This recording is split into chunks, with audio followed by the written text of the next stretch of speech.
Everybody, welcome to this episode of Think Business. Looking forward to talking with Anna Juneja. I hope I got that right. Great to connect with you.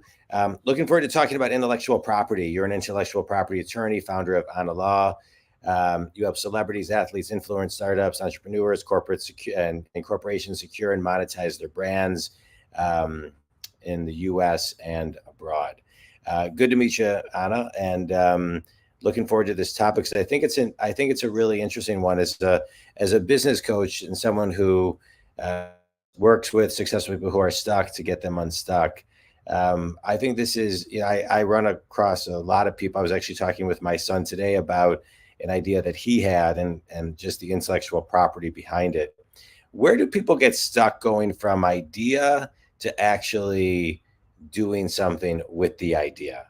So how do you, maybe a little bit, but this is maybe a little bit before they get to you, but I am curious to maybe some of whether you know, or from the stories you hear, what's the common thread of how people get unstuck from going from idea to creation?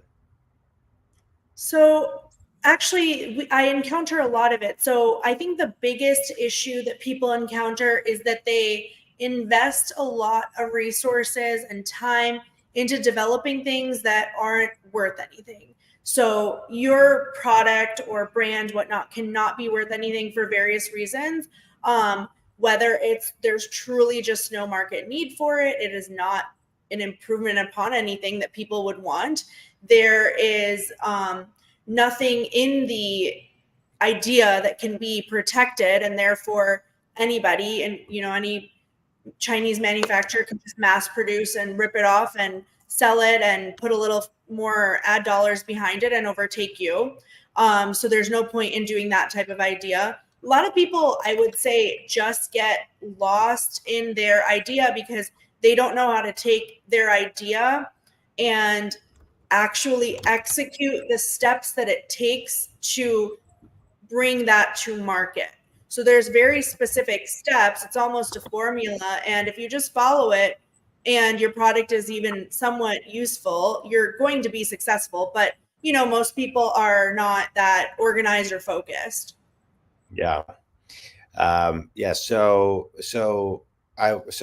what's one way, what's kind of one way or one lesson, one way that you've learned to kind of get them focused?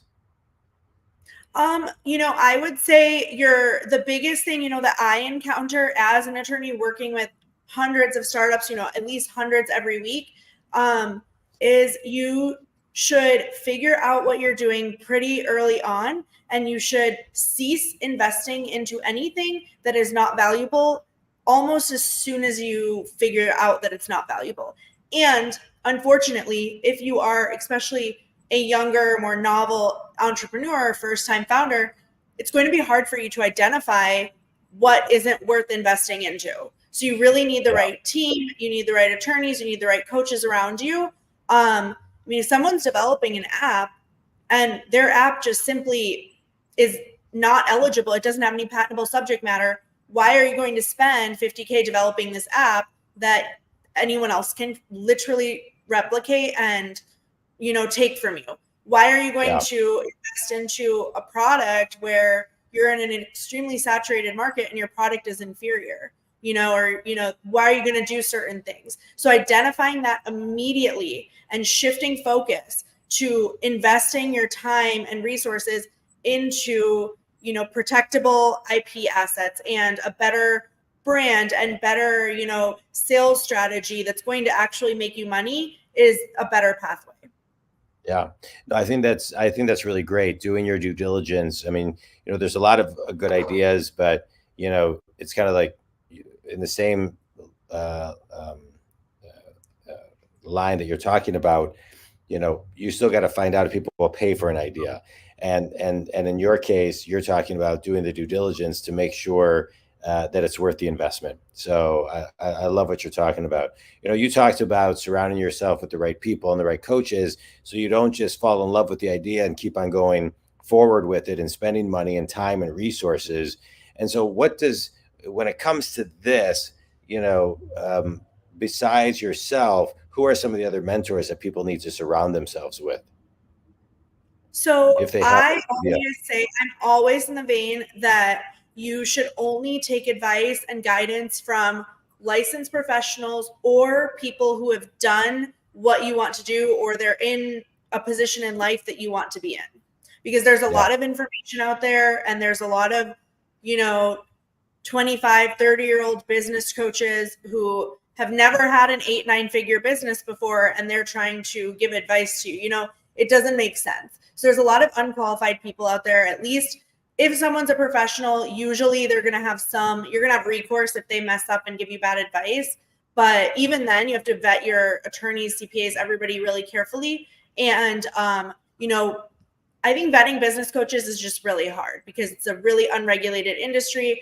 And, I always tell people, really just take advice from business coaches that have run a business that you would want to, associate yourself with, and have done what you want to do. Yeah. I'm a business coach. I started my first company at 23. I sold it to the largest internet professional service firm in the world at 25. I've grown companies, I've restructured companies. And I agree with you. Like I have a ton of business experience, but there are some coaches out there that just talk theory, and haven't lived, in business and growing businesses and starting businesses, and so I think that's really solid advice. Let's do kind of like a mini business course on intellectual capital. 3 things that everybody needs to be thinking of when it comes to intellectual capital. Number 1. So we'll just do an overview. There's 3 types of intellectual property. So there's patents, copyrights, trademarks. So copyrights will protect content. I like to call it content, but it's works of art. So it's anything audio, visual, movies, books, text, even text copy on websites, courses, photographs, also software, architecture, things of that nature. So anything that's going to be considered a work of art. And then patents protect inventions. So this is going to be tools, chemicals, certain types of software, certain types of machine apps, things of that nature, technical items. And also you can have design patents if you have some really unique packaging or something of that nature. Then there's trademarks, which protect brands. So that's usually name, logo, and slogan. You can also trademark things like colors, sounds, smells, but for most people listening, it's probably going to be their name, logo, and slogan that they need trademarks for. Yeah. So name, logo, slogan. All right, good. So let's talk about just your business. It's you're the first and only law firm, per your bio, that offers a flat fee, 100% guaranteed patent, trademark, and copyright service. Tell us about your law firm. Yeah, we're just really more of a results-based law firm. So we do everything, flat fee. We have guaranteed services. So there's every other law firm, you will pay and you might or might not get what you want. And that's just how it is in the legal industry. So, our firm is just different in the sense that we're just more focused on deliverables. Yeah. And so what does that look like for somebody? So if someone wants a trademark and they are just someone who doesn't, they don't want to take any risk, they don't want to deal with it, they kind of want something all-inclusive, they're busy running their business and they don't want to deal with their attorney, asking them a ton of questions, billing them a bunch of different times throughout the couple-year process, they can just get a guaranteed service, and, it's either we get your trademark for you or your money back. Yeah. With no additional fees, no additional anything. Yeah. And could you walk people through kind of the process of what that is? So filing any sort of registration, whether it's patent, copyright, trademark, for patents and trademarks in particular, initiating, for example, filing a trademark application is the initiation of a 1 to 2 year long legal proceeding with the US government. So just like any other legal proceeding, you do an initial filing and then it gets reviewed by an attorney at the government and they can approve or, deny certain aspects of it. you have to deal with any of their refusals, move it forward to publication. There's an opportunity for third parties to kind of refuse your mark, and you might have to deal with them if you run into those issues. And then at the end, you get registered. So same process for trademarks and patents pretty much, but patents take a few years longer than trademarks. Trademarks only take 1 or 2 years. Yeah, it's great. It's great. And what was your journey to build your business? So I worked at a law firm prior to starting my business, and I'm doing the same thing that I did at my law firm, at the previous law firm I worked at. There was just gap in the market, and so I took advantage of it because there were just a lot of people that weren't being serviced by attorneys with my experience level. So there's lots of attorneys now, on social media, maybe not lots, but handfuls, and none of them are that great. So that's why I kind of decided to just market online and, get clients and build my book of business in that way. It's great. And what was the biggest obstacle for you in growing your business? I didn't really have a lot of obstacles because I was probably one of the first really good IP attorneys out on social media. There's not many at all. So there's really bad attorneys out on social media, and it's not that hard to see through if you have any sort of business experience. So I didn't have a lot of trouble growing my business. We're continuing to scale pretty on the same trajectory. I think I'm continuing to just onboard new people. I wouldn't say my business in particular has had a lot of hiccups, but I am an extremely experienced business owner. So I know how to run a business, and I'm in a niche that I don't have that much competition.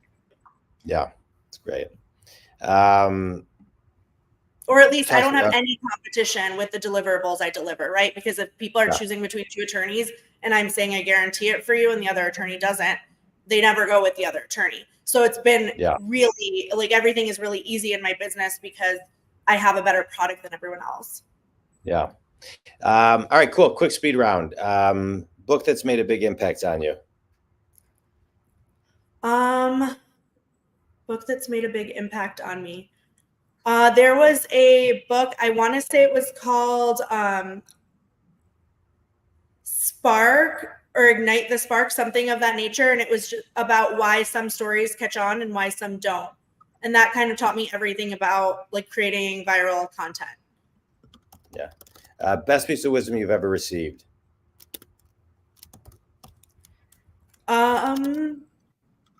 Best piece of wisdom I've ever received. There's always a way. There's always a way to get whatever you need done. You might have to just find a creative solution. I like it. And finish this sentence. One thing everybody can do to take an idea and build upon it and get started and take that first step is?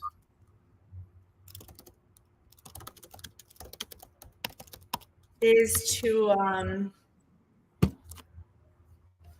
make a business plan.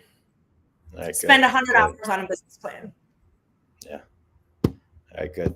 Tell everybody where they can connect with you and learn more about you, Anna. So LinkedIn, Instagram, you can just Google my name. I'm pretty easy to find. And you can book a call with an attorney at my firm too, through any of our call links. So. Great. Well, I appreciate you taking time to be on the show. It's always good in community to think about intellectual capital and protecting yourself. If Anna can help you, please reach out. If I can help you with any of your coaching needs, please give me a buzz, and you can reach me at jondwoskin.com. Anna, thanks for your time. This was great. I appreciate it. Thank you for having me.